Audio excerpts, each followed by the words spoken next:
Family law cases are complicated, whether it's a divorce, a suit affecting parent-child relationship, or a modification. There are always going to be certain rules that you have to follow, injunctions that you might be subject to, and general do's and don'ts to remind yourself of during the process. Today, we're going to talk about some of the practical tips and practical rules that you have to follow during the pendency of a family law case.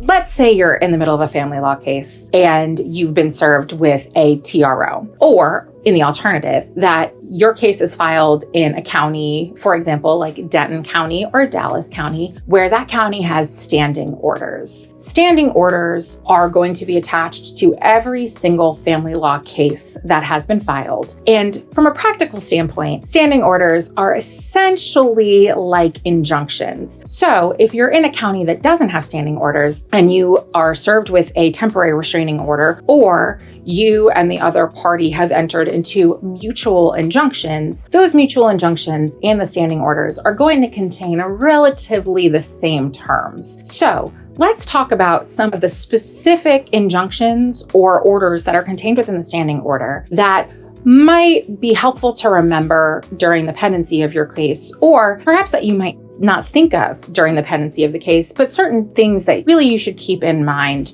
while you're either going through a divorce or going through a case involving children. So let's start with property. In any divorce that includes property, you are going to want to remember a handful of things.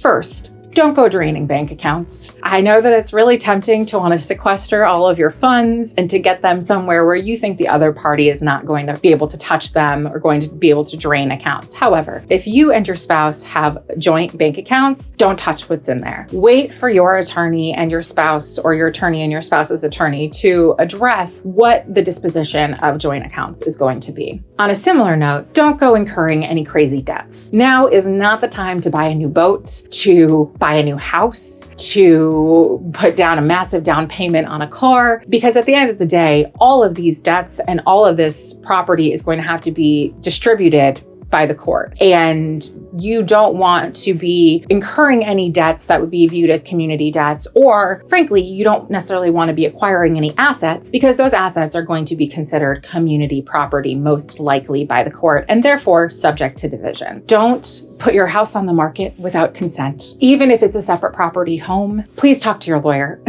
Talk to your spouse, talk to your spouse's attorney about getting that house on the market and what the proper steps are. Again, the house, even if it's a separate property home, there might be assets, there might be money tied up in that house that is going to be considered community property, and therefore it is going to have to be disposed of. Don't terminate life insurance, health insurance, auto insurance, any insurance policies that you might have, whether it's for your spouse, your children, if it's a life insurance policy for yourself. Recently, I had a case where the opposing party maintained the health insurance for both parties. We mediated the case to final. On the day after mediation, the opposing party terminated my client's health insurance. Unfortunately, she technically wasn't able to do so until the divorce was actually final, per the standing orders of the county that the case was in. So we had to do an incredible amount of legwork in order to get that health insurance reinstated. And of course, that opposing party was then out all of those months of insurance premiums that she should have been paying to the insurance company. The remedy, had we not gotten that health insurance reinstated, would have been a motion for enforcement to enforce the standing orders, which again is time and money that doesn't necessarily need to be expended if you follow the term of the standing orders to begin with. Also, don't drain your retirement accounts. Again, I know it might be tempting. I know you might want to pull money out so that you can pay your attorney's fees, but that retirement account, given that you were married, is also going to be at least in part a community asset. And therefore, any diminution of the funds in that account is going to be considered fraud on the estate. Possibly, the estate generally would probably have to be reconstituted to add that amount of money back into that account again, so that the proper amount can be dispersed when the divorce is finalized. As far as real property goes, don't terminate any utilities, don't cut off the water, don't change the locks unless and until you have been awarded primary residence in that property. Some of these things might sound like common sense, but it can be really tempting during especially a contentious divorce to try to do as much as you can to preserve as much for yourself. And frankly, if you have any questions or if you are concerned that any action that you are thinking of taking might be in violation of a standing order or an injunction, please reach out to a family attorney to ask them whether the action that you're contemplating would comply with any orders or injunctions that might be in place. Now, as far as kids go, again, some of these things are common sense, but it bears iterating the things that you might want to keep in mind.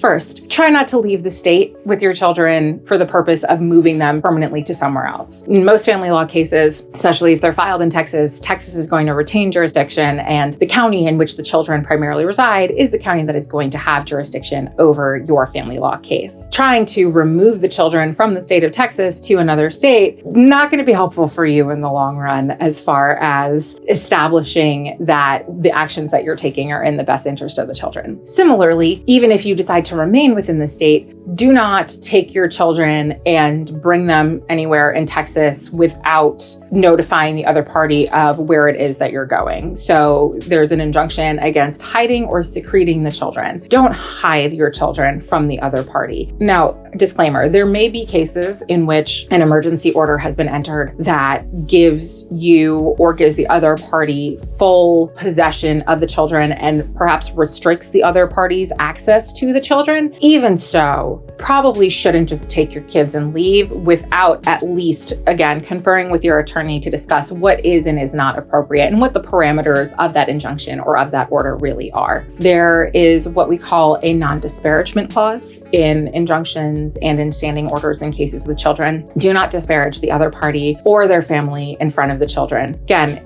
seems silly to say it out loud, but really, these cases are emotionally taxing and they're incredibly difficult. In many cases, there is a fair amount of animosity between the parties. And even so, even if you feel that way about the other party, you don't necessarily want to be exposing your children to that negativity. Similar to not removing your children within the state or from the state, do not pull them from school or from daycare. The idea really is just to maintain the status quo as much as possible. At the end of the day, if you consider that the primary concern in family law cases with children involved is always going to be the best interest of the children, then it really is in their best interest in most cases to maintain things as consistently as possible and to keep things as normal as possible while the litigation is ongoing. Lastly, when it comes to litigation involving children, do not discuss the litigation with your children. Most of this really is to just maintain as much consistency and as much positivity